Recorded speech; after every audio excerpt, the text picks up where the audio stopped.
Olá pessoal, tudo bem por aí? Tudo bem com você? Neste dia, nesse programa de hoje, quero falar sobre a neurose do ponto de vista da psicanálise freudiana. Foi a partir de um texto do Freud que eu desenrolei esse programa, certo? Algumas referências bibliográficas, né? São o livro base que eu utilizei, ele é uma é um livro do Geraldino que chama 12 lições sobre Freud e Lacan, da editora Pontes, de 2017. Aí tem alguns manuscritos do Freud, H, K, tem um texto de 1912 sobre os tipos neuróticos de adoecimento, tem neurose e psicose de 24, tem uma aula da Casa do Saber com o professor Pedro de Santi, que é casos clínicos clássicos de Freud. Então a base para esse material se deu por aí. Né? E o que é a neurose? Né? Segundo a pesquisa internetica, ela é um estado psicológico caracterizado por uma perturbação emocional. Vai afetar a saúde mental e resulta em sofrimento. Mas você não perde o contato com a realidade. Você trabalha, vai para a escola, para a faculdade, tem amigos e tal. Se relaciona bem com as pessoas, né? Esse termo neurose, ele é utilizado única e exclusivamente pela psicanálise, né? A psiquiatria, a psicologia, eles vão usar outro termo, né? Talvez o termo mais utilizado pela psiquiatria e pela psicologia é transtorno, né? Transtorno obsessivo-compulsivo, transtorno de ansiedade. Que isso você, por um lado, né, facilita no tratamento voltado para a medicalização. Do ponto de vista da psicanálise, o transtorno ele é um sintoma, um desdobramento da neurose, né? Uma ansiedade, uma fobia e assim por diante. Né? Então, as características principais de uma neurose é o sofrimento emocional, né? A angústia, algumas reações emocionais que são desproporcionais com a realidade, né? Mantém ali um certo juízo da realidade preservado, né? Que diferente da psicose, que envolve delírio, alucinações e tal, o neurótico mantém esse juízo da realidade. E a consciência de que seu sentimento ou comportamento são incomum ou excessivo. É uma das questões que leva o neurótico a procurar ajuda psicológica. Ele vive um conflito interno, né? Que para a psicanálise a neurose ela deriva desse conflito inconsciente entre desejos, né, que vem lá do id, do isso, e as proibições ou demandas da realidade dessa questão moral que está ligada ao superego, né?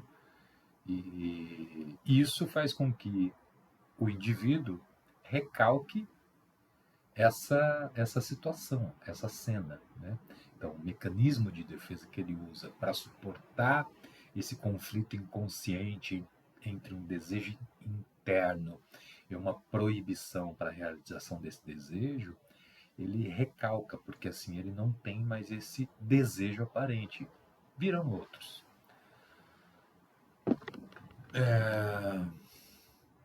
Então, as características entre elas são sintomas depressivos, sintoma histérico, alguns sintomas mais comuns, né? Ansiedade excessiva e com frequência, a fobia, né, que é o medo irracional e intenso, alguns sintomas obsessivos, como pensamento intrusivo, repetitivo, obsedante, e também comportamentos compulsivos, né, como algum comportamento repetitivo para aliviar essa angústia, essa tensão, essa ansiedade. E aí, entrando já no campo freudiano da questão, A pergunta que o Freud faz é a seguinte: pausa para o café. Ele fala assim: como as pessoas escolhem as suas neuroses? A neurose não é uma coisa biológica, física, ela instalada gera sintomas físicos, biológicos. E aí é o seguinte, o que o Freud fala então, né? Como as pessoas escolhem as suas neuroses? Ele vai falar que isso acontece de acordo com aquela neurose que vai proporcionar o melhor prazer. Então, a maior dificuldade quando um indivíduo vai escolher, né, essa neurose é porque ele nunca está só. Então, quando ele vai escolher uma coisa dessa, ele pensa no pai, ele pensa na mãe, ele pensa em muitas coisas, né? Talvez menos nele. A neurose é um conjunto complexo de elementos interdependentes que não pode operar isoladamente, um depende do outro, né? Então, essa escolha, quando a pessoa é um neurótico convicto, né? Essa escolha nunca é uma escolha que ele pensa só nele. Ah, o que minha mãe vai achar, o que meu pai vai achar.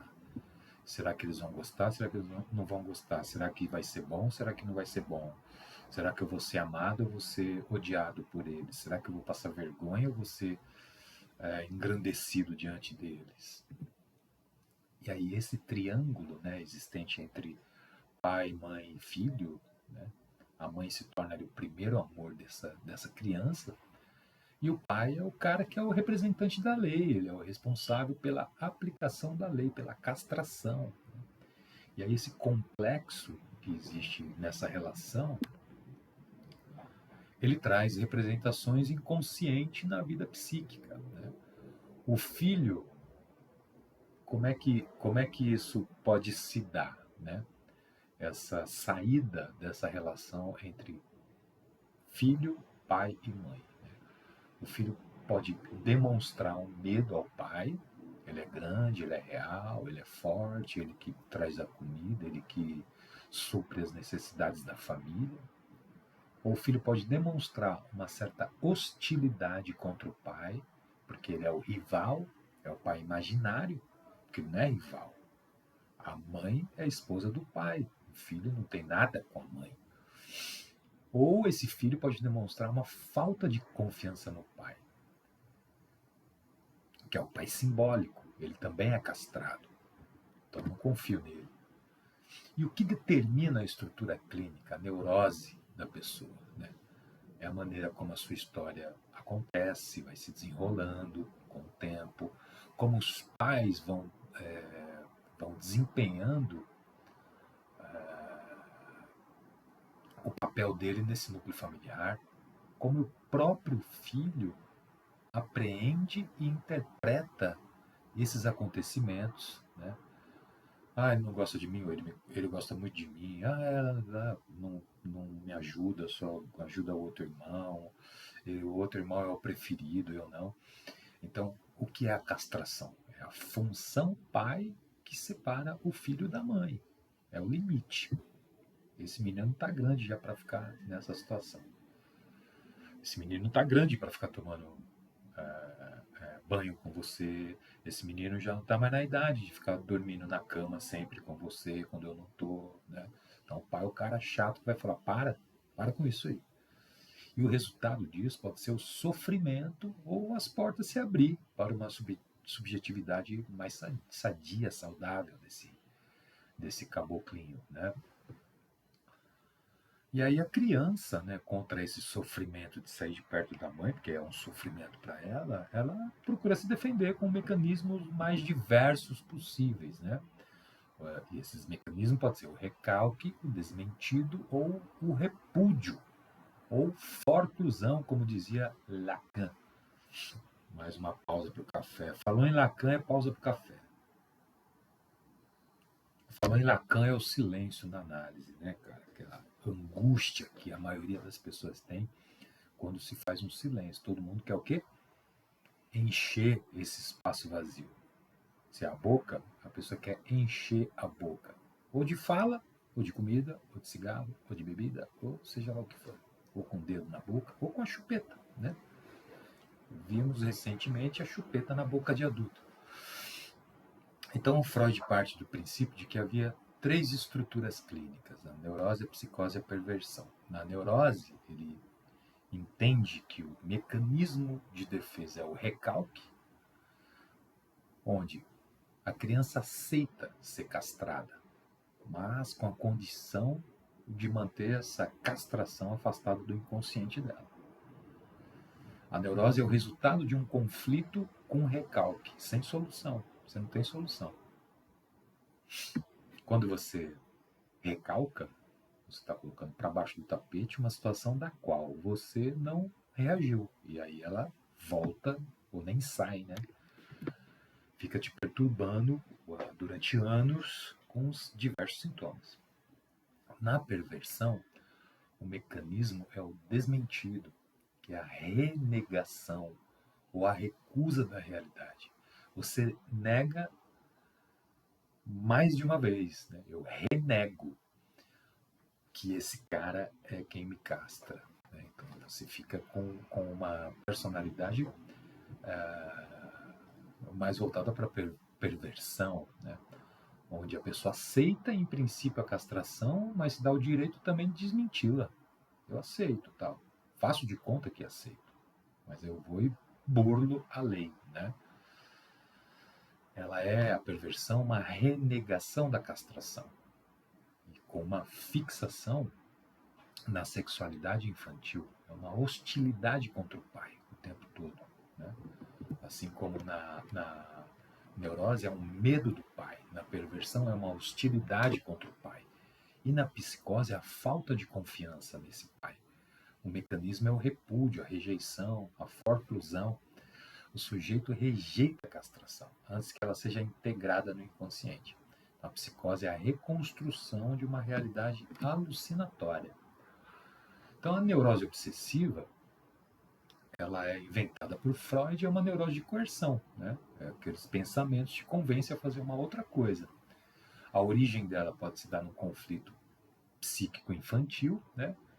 E uma causa que pode ser caracterizada por uma fixação da libido na fase anal, que é dos 4 aos 6 anos e tal. E como ela se manifesta? Por rituais, por sintomas repetitivos, por compulsão, por uma ação mental permanente, insistente, que gera dúvidas, escrúpulos e que inibe o pensamento e a ação. A histeria de angústia ou a fobia, né? No grego phobos, pausa, medo em relação a um objeto, pessoa, situação, é um estado de pânico, né? É o atual estado de pânico. Antes era uma fobia, porque é um desdobramento, né? Um sintoma da histeria. Então essa fobia hoje é um pânico, né? A fobia ela converte uma angústia num terror imotivado. Olha isso. Então eu sinto uma angústia e eu vou converter esse terror que eu tenho da angústia num objeto do qual eu vou ter medo, né? E esse objeto, na verdade, não representa perigo real nenhum, né? A não ser que, sei lá, um cavalo, por exemplo, eu vou lá e puxo o rabo do cavalo. Ele pode me dar um coice, mas se eu ficar quietinho do lado dele, com uma certa distância, sem problema real. Por exemplo, o medo de um leão, né, na selva, não o leão do circo, do parquinho, que ele é até banguelo, né? Ele tem mais medo da gente do que a gente dele. Então, na neurose obsessiva,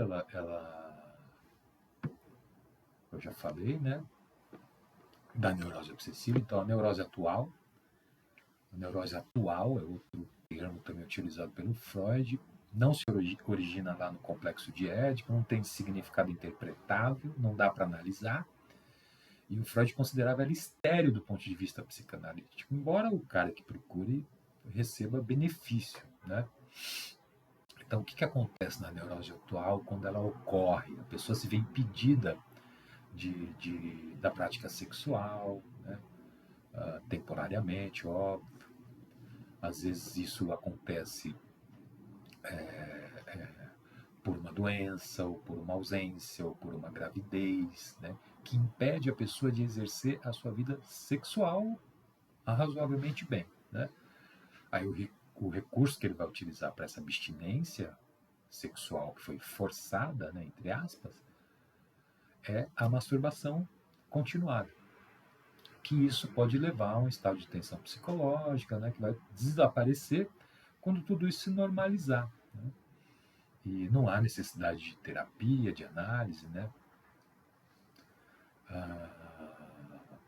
Mas existe a possibilidade dessa neurose atual desencambar para uma histeria, uma obsessão, uma fobia. Também o Freud fala da neurose de guerra, que a gente viveu muito na pandemia Covid-19, né? E esse termo neurose de guerra foi definido após a Primeira Guerra por um cara chamado Hermann Oppenheim. Ela não é uma entidade clínica, como a fobia, a histeria e tal, e a obsessão, a perversão, a psicose. Mas ela vai pertencer a uma categoria da neurose traumática, é um trauma histérico. Todos os neuróticos são simuladores, simulam sem saber, e essa é a sua doença, disse o Freud, porque um médico da época dizia que os soldados estavam voltando, falando que tinha esse problema para não voltar para a guerra. Com isso eles ficavam, né, se aposentavam e tal, e assim por diante. Eles estavam falando, não, isso aí é uma simulação, eles estão fazendo isso porque sabem que não vão para a guerra e tal. Mentira, cara, mentira. Os caras simulavam porque não sabia que era um neurótico e que estava simulando. E aí a neurose de angústia, né, ela é uma perturbação emocional que ela vai gerar um desarranjo na personalidade. Ela causa aflição com resultados, né, com repercussão no corpo. Dor de cabeça, insônia, coceira, vômito, tremor, que eu falei cãibra, mas é cãibras que o jogador de futebol tem, né, que o esportista tem nas panturrilhas, palpitações, impotência, frigidez, perda ou aumento excessivo do apetite, dores mais diversas pelo corpo, que ninguém vai no médico, ninguém acha, mas não tem nada, senhora, senhor, o que você está falando?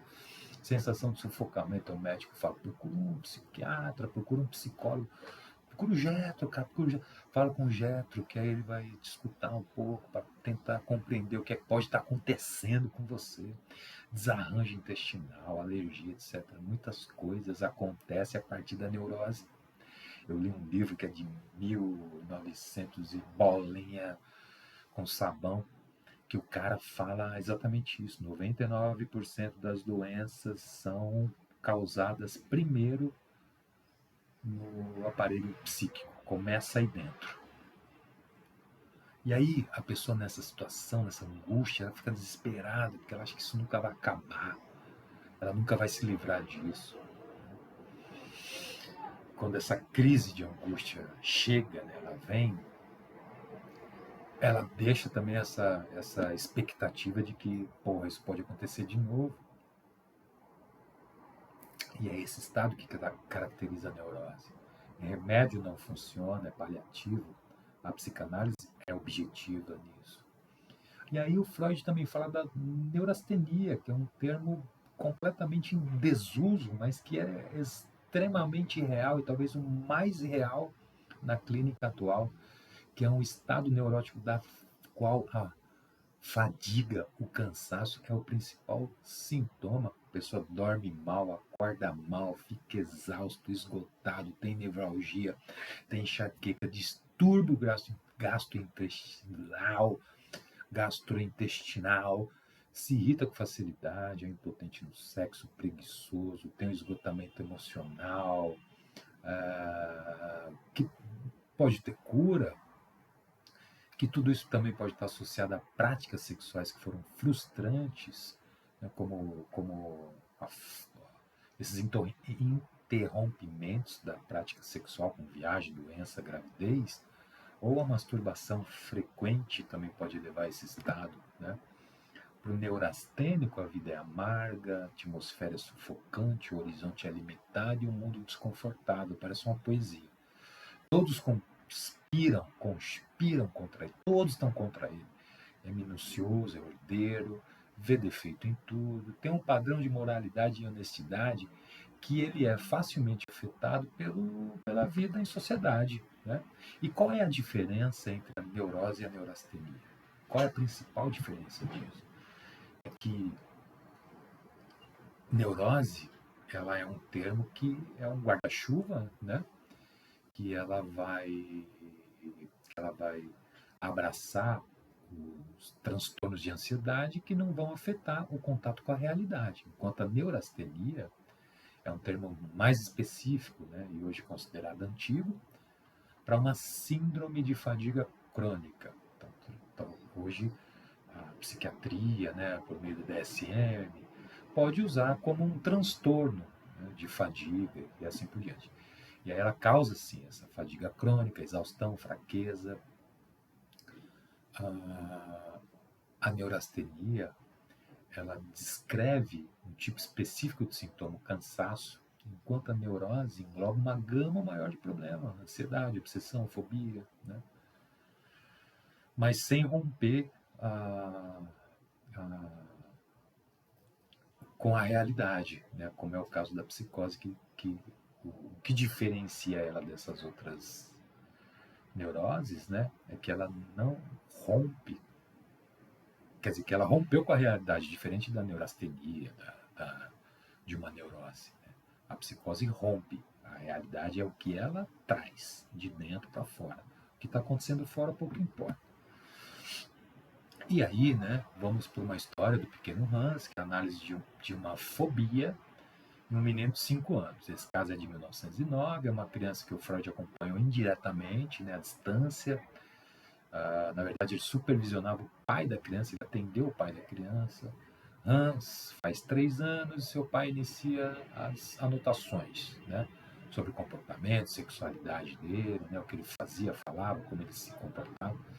E o Freud, que estava naquele momento pesquisando sobre estava em andamento com a pesquisa sobre a sexualidade infantil, né, e viu nisso uma grande oportunidade. Né? E o Hans tinha medo de sair de casa, de ser mordido por cavalo, olha aí as angústias e a transformação dessa angústia no medo de alguma coisa que jamais faria problema para ele. Não era só cavalo, era medo da empresa de transporte que tinha em frente à casa dele. Tinha uns vagões e tal. Ele viu a irmã tomar banho, percebeu que ela não tinha o faz pipi, que era como ele chamava, igual dele. Ele tinha muitas perguntas, né, para os pais, de onde veio, como nasceu, como nascem os bebês, se a mãe tinha pipi, se o pai tinha, se a vaca tinha, se o trem tinha. Né? Trentinha é legal também, trintinha do Trentinha. A gente vai ver isso no texto aqui, sobre essas palavras que o inconsciente faz esse jogo para que a gente também fique preso nessa artimanha, né? Se mantenha desse jeito que está, porque é o jeito que está sendo bom ali para o aparelho psíquico, né? Um belo dia, Hans pede para os pais, né, que deixasse ele dormir em casa com a menina que ele gostava, né? O Freud entende que aquilo era um ato, né, que ele gostaria de praticar para substituir o amor que ele sentia pela mãe, né? E aqueles fantasmas que incomodavam ele dos pensamentos incestuosos, né? O Hans tinha muita dúvida, tinha perguntas inteligentes e irônicas para o pai dele, que era acima da idade. Ele não encontrava respostas. Ele passa a ter medo de cavalo e da empresa de transporte que tinha em frente à casa dele. Ele temia ou desejava que o cavalo invadisse a sua casa para mordê-lo, para mostrar quem é que mandava. Depois a gente vai olhar isso. O cavalo era representante paterno, né, porque ele colocou o medo que ele gostaria de ter do pai, mas não tinha no cavalo. Né? Esperava que o pai assumisse sua posição de castrador. A mãe levava ele para a cama, para o banho. O pai era ausente, nunca abria a boca. Um dia o Hans falou: pai, beija a mãe. Né? Como se estivesse falando: cara, assume esse papel. Então ele tinha medo do pai. Ele desejava que o pai assumisse a função pai dele, que não assumia. E a mãe, ó pessoal, batia a mão no microfone. Voltou? Não, não voltou. Voltou. Estamos aqui de novo, ok? Eu só bati a mão no microfone, nos meus gestos, e ele caiu e desligou. Então,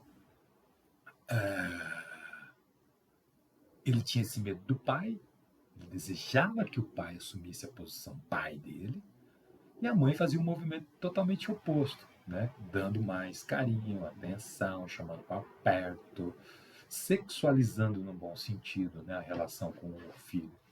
Com isso, se instala a angústia nele. Meu pai não dá um break na minha mãe, ela me chama para ir pro banho, para dormir, não sei o que e tal. E ele não faz nada, eu não sei como lidar com isso. Eu tô cada vez mais apaixonado pela minha mãe, porque ela faz tudo para mim e meu pai não faz nada. Então, Freud orienta o pai a falar para o Hans o seguinte: o professor quem ensinou, no sentido de gerar uma transferência prévia. Aí o Hans foi conversar com o Freud, né? Isso, quando eu acho que eu deixei um pouco sem sentido aqui, né? Mas o Freud orienta o pai do Hans a falar para ele o seguinte: o professor que ensinou, para que fosse gerando uma certa transferência, quando ele fosse conhecer o Freud, né? Já sabia do que se tratava. E o Freud disse para ele, né? Para o Hans, o dia que ele foi para a clínica e tal, né? Abre aspas. Um dia viria um belo Hans que amaria demais a sua mãe e por causa disso odiaria seu pai. Aí o Hans chega em casa e fala para os pais, abre aspas, isso é muito interessante, isso é muito excitante. Como isso é bom, é preciso realmente que ele tenha falado com Deus, o professor, para ter descoberto um troço desse. Fecha aspas. Aí o Freud fala, você tem medo do seu pai justamente por gostar tanto da sua mãe. Aí o Hans ao mesmo tempo que se deliciava com o amor da mãe, lutava para se livrar de ser devorado por ela, já que o pai não fazia nada para gerar esse afastamento de ambos, filho e mãe. E aí surge, né, a angústia e a fobia. Então essa crescente ternura pela mãe, ela vai se traduzir numa aspiração libidinal recalcada. Ele recalca esse sentimento. Aí o que surge a partir disso, né, com esse recalque dessa aspiração libidinal, a angústia, porque fica um vazio, eu não consegui preencher isso. Então essa transformação da libido ela é irreversível e a angústia tem que encontrar um objeto substituto que vai caracterizar o material fóbico. Então a mãe flagra ele se masturbando. Aí ela censura, recrimina, faz críticas amargas, faz ameaça, falando eu vou cortar. Aí surge uma primeira castração que veio da mãe, né? E a gente encerra esse caso do Hans, ok? Respira, toma uma água. E vamos voltar agora com O Homem dos Ratos. É um caso de neurose obsessiva de Ernest Lanzer, que é o Homem dos Ratos. Então, o pai desse cara, não esquece a história do Hans, essa é outra história, Ernest Lanzer. Ele era um menino de 5 anos de idade, aqui é um homem. Então, o pai desse Lanzer, do Ernest, ele era militar, gostava de uma mulher pobre, mas teve que casar com uma rica, era viciado em jogo. O apelido dele era Rato de Jogo, em alemão é Spielrate. Não sei se o termo é assim, tá? Ele era encarregado das finanças do exército, ele roubou o dinheiro do caixa para jogar, perdeu tudo, aí ele pega um empréstimo com um amigo e nunca mais viu um amigo para sanar, quitar, pagar a dívida. Aí o filho, né, o Ernest, aos 4 anos, ele leva uma surra do pai porque mordeu alguém, aos 6 foi flagrado se masturbando. Aí o pai fala, esse menino vai se tornar um grande homem ou será um grande criminoso. Olha isso. E o Ernest depois, né, passa a estudar direito, ele é apaixonado por uma prima pobre, a Gisela. O pai não apoia a relação entre eles, sugere que eles casem com uma mulher rica, como ele fez. Aí esse pai morre, o Ernest vai para o exército, inicia as obsessões sexuais e mórbidas deles, doentia. Ele gostava de funeral, de ritos de morte. Ele tinha o hábito de olhar o faz pipi, né? Pegando emprestado o termo do nosso amigo Hans, né? Nosso amiguinho Hans. Ele olha no espelho e faz pipi dele, tinha ideia suicida, que era também seguida de boas intenções e orações. Ele se masturbava lendo poesia do Goethe. Tinha o hábito de chegar antes da hora nas provas, concursos, não estudava. Ele leu a psicopatologia da vida cotidiana do Freud antes de falar com Freud. E aí ele conta uma história, né, em sessão, que como a neurose foi desencadeada. Então, durante o serviço militar, um treinamento, aí um capitão, que era bem cruel, gostava de castigar e botar o terror geral no batalhão, né, assustava o soldado com as histórias dele. Ele conta uma história de tortura, da qual ele foi o protagonista, né, esse capitão. Ele obrigava o prisioneiro a se despir, se ajoelhar, ficar de quatro, né? Aí ele amarrava um balde com um furo no balde, né, no fundo do balde, amarrava esse balde na bunda dele e colocava um rato faminto dentro desse balde, né, com a bunda dele de fora e o rato lá faminto, procurando comida. E esse rato tentava fugir, ele encontrava uma única saída, né, pela bunda dele. E em 30 minutos ambos estavam mortos, segundo o capitão. Aí Ernest conta essa história para o Freud e tal. E o Freud observa as expressões faciais dele, do horror ao prazer, né? Aí um fascínio, né? Uma mistura de horror e prazer, como se fosse um gozo. E nas associações, durante a análise, ele continuava, né? Naquele momento, ah, atravessou minha mente como um relâmpago a ideia de que isso estava acontecendo a uma pessoa que me era muito cara. Quem? A Gisela. E aí, no momento, ele chama o Freud de seu capitão. E o Freud responde para ele, né? Não serei cruel com você, pode ficar sossegado. Aqui é um lugar de amor, carinho e respeito. E no mesmo dia da história cruel do capitão, o Ernest, né, Ernest Lanzer, ele perde o pince-nez, que é aquele óculos, né, para ler tal, colocado assim, ele perdeu tal. Ele entra em contato com o oculista, pede para fazer outro, para enviar pelo correio e tal. Aí em 2 dias ele recebe a encomenda da mão do mesmo capitão, que disse que era para pagar o correio. Aí acontecem vários imprevistos, equívoco, atrapalhada, coisas de uma obsessão, vai, volta, não vai, paga, não é para ele, é para ela não é para ele, a menina do correio, que ele também acabou achando ela interessante, né? Aí a história do rato e o pagamento do óculos se mistura com a dívida do pai. Nesta altura, ele já é um homem obcecado por rato e por dívida. Adulto, ele percebe que não tinha uma vida como ele esperava. E o Freud ele tem dificuldade para identificar o ponto central dessa neurose. Porque o Ernest se identificava com o verme, falava da sífilis do pai. Aí o Freud vai reunindo essas equivalências simbólicas, né? Pênis, criança, dinheiro, fezes, rato, sífilis, verme.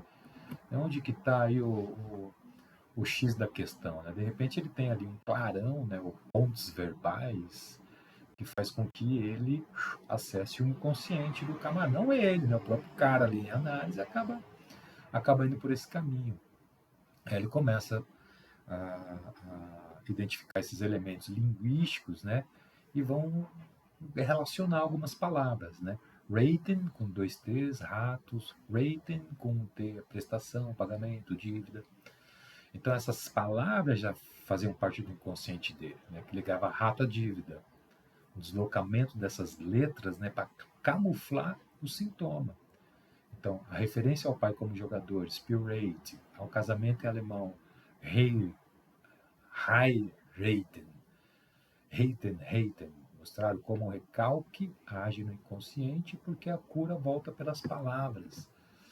Então, aí começa, né, as defesas secundárias. Né? Ele amava a Gisela, mas tinha atitude agressiva com ela, uma ambivalência de sentimento, por exemplo. Tinha uma cena onde, colocava uma pedra no caminhão onde ela ia passar com a carruagem, ele ia, tirava a pedra, ele pegava, falava, não, coloca de novo, ele ia, tirava a pedra, colocava, tirava, colocava, coloca, tira, tira, coloca.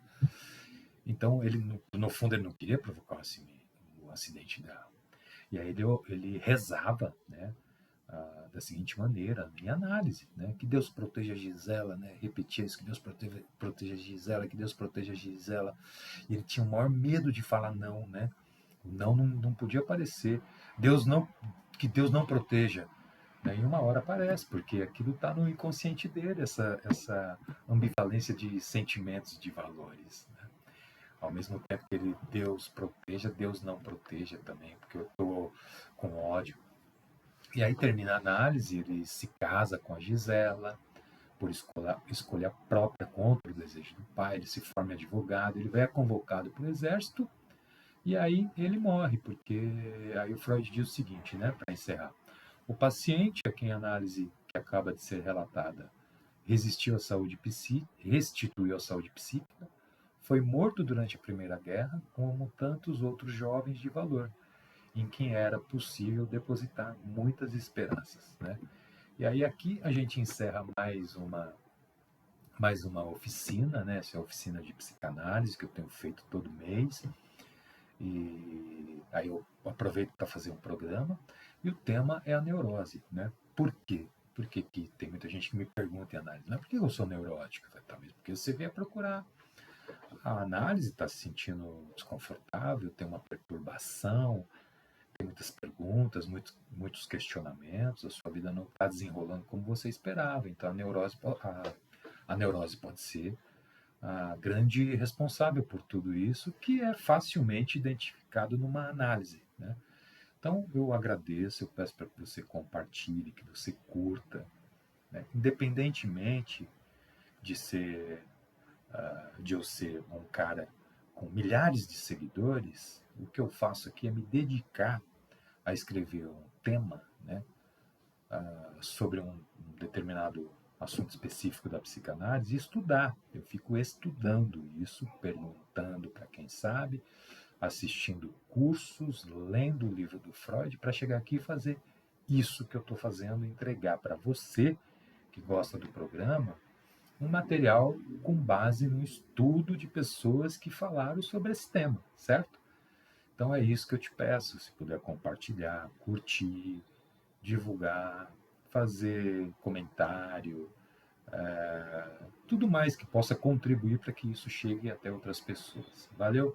Muito obrigado, siga o canal, me siga nas outras redes sociais, que sempre tem novidade. Muito obrigado. No próximo ano de 2026, a gente está programando um grupo de estudos sobre clínica e supervisão individual. Isso vai ser no Sumaré, perto do metrô Sumaré. Você está convidado a participar disso. Esses serão pagos. A oficina de psicanálise é entrada franca, mas só funciona presencial. Quem não vai, vê o programa depois. Ok? Obrigado, valeu e até mais. Tchau.